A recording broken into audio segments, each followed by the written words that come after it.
Hvad er det? Ja. Jeg var ude og filme Frederik, Ja. og jeg tabte dit kamera. Det gider jeg ikke at tænde. Nej, har du smadret det? Det ved jeg ikke. Det tror jeg. Det var 3.600 kroner. Jeg har ikke så mange penge. What the?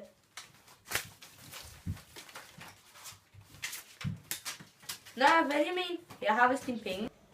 What the fuck? Der kom bare penge flyvende ud fra himlen. Ja, så kan du få 4.000 i stedet for 3.600. Nej, vel? Jo. Mener du det? Ja. Fuck, så har jeg jo råd til også en ekstra linse til den og sådan noget. Det er jo kun godt. Ja, tak.